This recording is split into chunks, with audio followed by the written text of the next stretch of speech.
Evangelismo. Capacitación para los creyentes jóvenes. Por lo tanto, vayan y hagan discípulos de todas las naciones. La palabra evangelio proviene del latín evangelium y este proviene del griego evangelion. Este término significa buenas nuevas. Es importante que como creyentes sepamos cuál es esta buena nueva de la cual nos habla la Biblia. La palabra de Dios, la historia del evangelio, se da desde el libro de Génesis en el capítulo 3, versículo 15, donde nos dice: y pondré enemistad entre ti y la mujer, y entre tu simiente, y la simiente suya. Esta te irá en la cabeza, y tú le irás en el calcañar. Esta es la primera mención del plan salvífico instituido por Dios después de la caída del hombre, en Génesis en el capítulo 3. Y así desde ese entonces vemos muchos tipos de esa salvación que ha venido a nosotros por la gracia y la misericordia de Dios. Un ejemplo de esos tipos se encuentra en el libro de Números, capítulo 21, versículo 8 y 9. Y dijo Jehová a Moisés: hazte una serpiente ardiente y ponla sobre una asta, y cualquiera que fuera mordido y mirare a ella, vivirá. Y Moisés hizo una serpiente de bronce y la puso sobre un asta. Y cuando la serpiente mordía a alguno, miraba a la serpiente de bronce y vivía. Este es un tipo de escena de la crucifixión. A lo largo del Evangelio se ven ejemplos como este hasta llegar a la consumación de Cristo, hasta que Cristo viene al mundo y muere por nosotros. El Evangelio en su expresión total, el portador del puente entre el Padre y la humanidad, lo dice el libro de Juan, capítulo 14, versículo 6, nos dice: yo soy el camino, la verdad y la vida. Nadie viene al Padre si no es por mí. Este es un versículo muy fundamental para el entendimiento del evangelismo.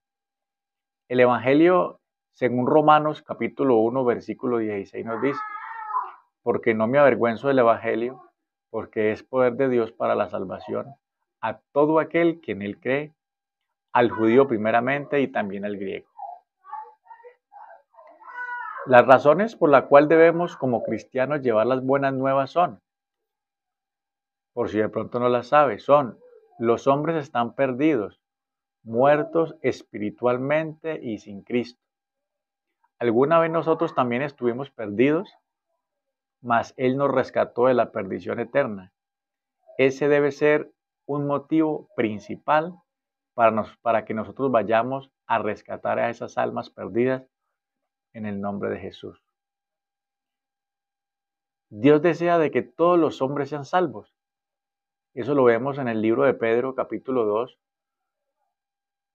capítulo 3, versículo 9, donde nos dice que el Señor no retarda su promesa, según algunos la tienen por tardanza, sino que Él es paciente para con nosotros, no queriendo que ninguno perezca, sino que todos procedan al arrepentimiento.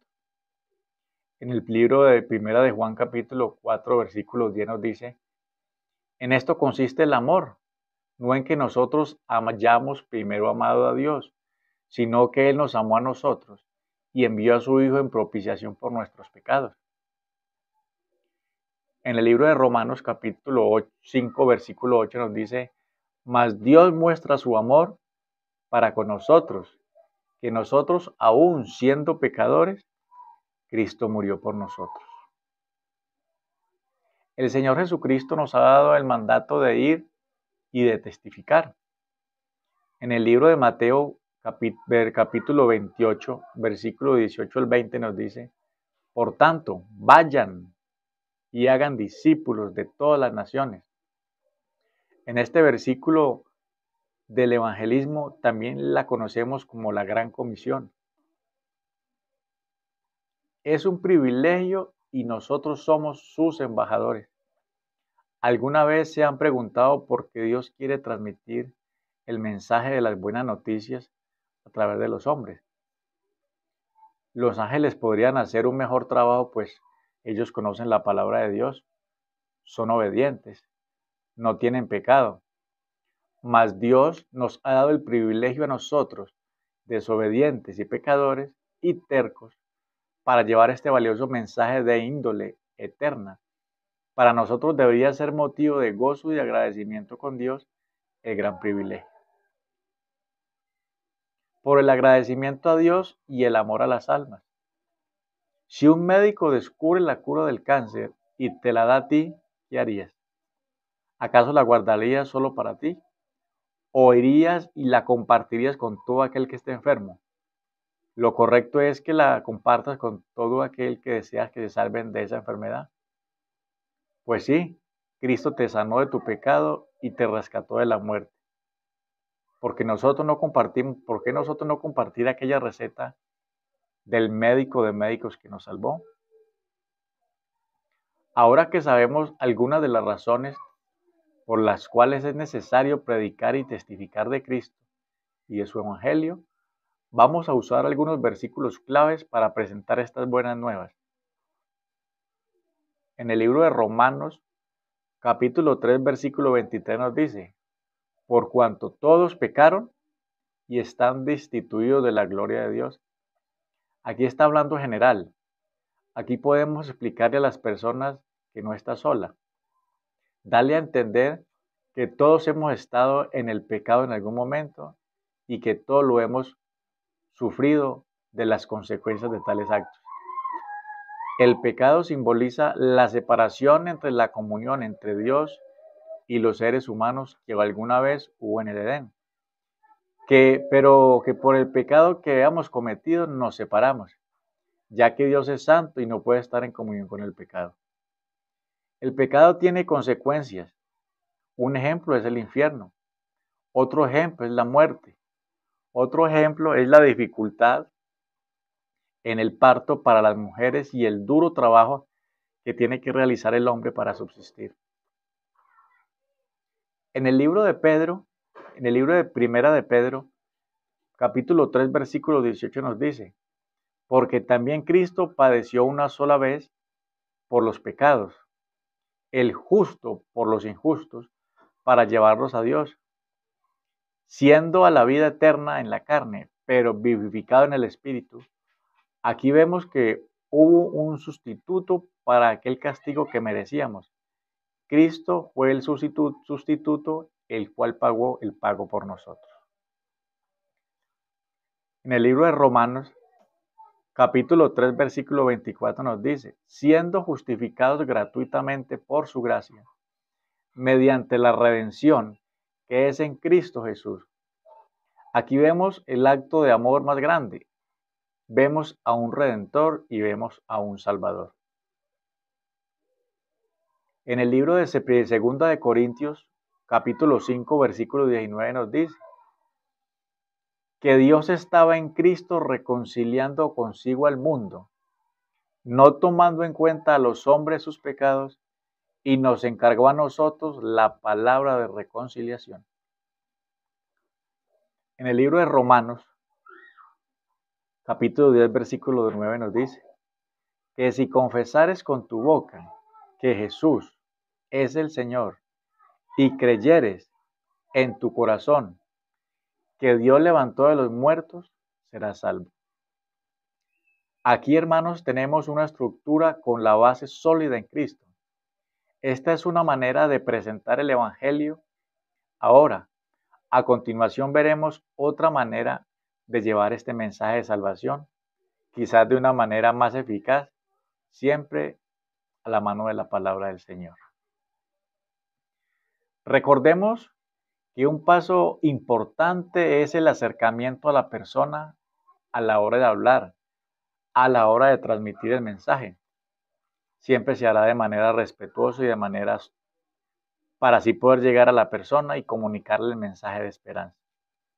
A continuación veremos una estructura muy bonita y creo que es una de las más eficaces a la hora de la evangelización. Y eso consiste en ello, en testificar, afirmar o declarar a alguien una cosa asegurando su veracidad por haber sido testigo de ello. En el libro de Hechos, escrito por Lucas, el médico, tenemos un versículo que nos exhorta para testificar y dice así: Hechos 10, 42, y nos mandó que prediquemos al pueblo y testifiquemos que Él es el Dios que ha puesto por juez a vivos y a muertos. Es impresionante que el día en que la iglesia del primer siglo, conocida también como la iglesia primitiva, tenía la costumbre de testificar de tanto a niños como a adultos y jóvenes. Un punto que cabe mencionar es que el testificar como cristianos creemos en nuestra fe. Otro punto, el cual es necesario mencionar, es que Dios nos ha dado esta labor por medio de su Espíritu Santo. Lo encontramos en Hechos, capítulo 1, versículo 8, donde nos dice: pero recibiréis poder cuando haya venido sobre vosotros el Espíritu Santo, y me seréis testigos en Jerusalén, en toda Judea y en Samaria, y hasta lo último de la tierra. Testificar es una manera productiva para llevar las buenas nuevas, porque las personas se pueden sentir identificadas con nuestros testimonios y decir: si Dios hizo eso por él o por ella, puede hacer lo mismo por mí. Testificando como los cristianos del primer siglo evangelizaban, y si analizamos la vida y el ministerio de Pablo, giraba en torno a su testimonio. Lo importante es siempre dar el crédito a Dios. Todos tenemos un testimonio, y cada testimonio es único, en lo cual vemos que Dios tiene un trato diferente con cada uno de nosotros.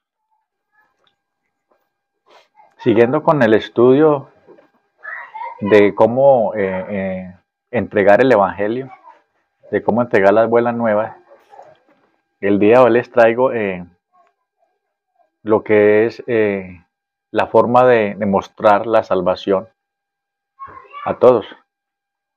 De que el Dios que hizo el mundo y todo lo que en él hay, Él es el Señor del cielo y la tierra. Él no vive ni en templos hechos por manos humanas, ni necesita de nada. Porque Él es Dios, Él lo hizo todo. Pero nuestra desobediencia a Dios nos separó de Él.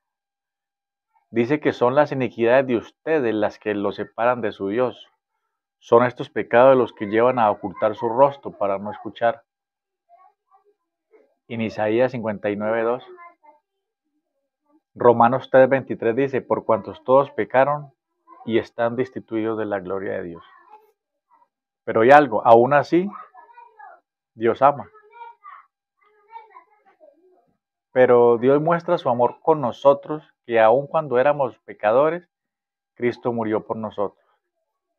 Él mismo llevó en su cuerpo nuestros pecados al madero, para que nosotros, muertos ya al pecado, vivamos por la justicia. Por sus heridas ustedes son sanos. Porque de tal manera amó Dios al mundo, que ha dado a su Hijo unigénito, para que todo aquel que en Él crea no se pierda, mas tenga vida eterna. Hay que reconocer algo, que solo Jesucristo da vida eterna. Dios, que ha pasado por alto estos tiempos de ignorancia, ahora dice: quiero que todos y en todas partes se arrepientan. Porque Dios no envió a su Hijo al mundo para condenar al mundo, sino para que el mundo sea salvo por Él. Para culminar con este estudio del evangelismo, quiero resaltar que tenemos una importante labor por delante, una misión para valientes. Dice que la mies es mucho, pero los obreros son pocos. Rogad por tanto al Señor de la mies que envíe obreros a su mies. Lucas 10:2. Nosotros somos esos obreros que han sido enviados para cumplir esta misión. Por lo tanto, es nuestra responsabilidad hacerlo con excelencia para el Señor. El evangelismo es para gente inteligente. Para evangelizar se debe ser creativo y certero.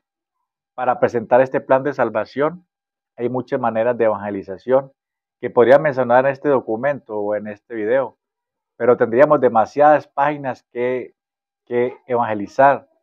Debe tener un conocimiento de todo, pero de todo se acerca de la Biblia. Para finalizar, les dejaré un repertorio de versículos que podemos utilizar para preguntarles o cuando nos hagan preguntas difíciles que usualmente las personas nos hacen. Ahí les dejo Mateo 11, 28 al 30, Juan 3, 16, Romanos 5, 81, Juan 4, 9, Efesios capítulo 2, versículo 4, Juan capítulo 14, versículo 23, Lucas 19, versículo 10, Romanos capítulo 3, versículo 23, Romanos 10, versículo 9 y Romanos 5, versículo 1. Gracias y paz a vosotros de parte de Dios nuestro Dios y de Padre del Señor Jesucristo. Ninguno tenga en poca tu juventud, sino que es ejemplo de creyente en palabra, en conducta, amor, espíritu, fe y pureza. Timoteo 4:14 nos dice, pero persiste tú en lo que has aprendido y persuadiste, sabiendo de quién has aprendido y que desde la niñez has sabido las sagradas escrituras.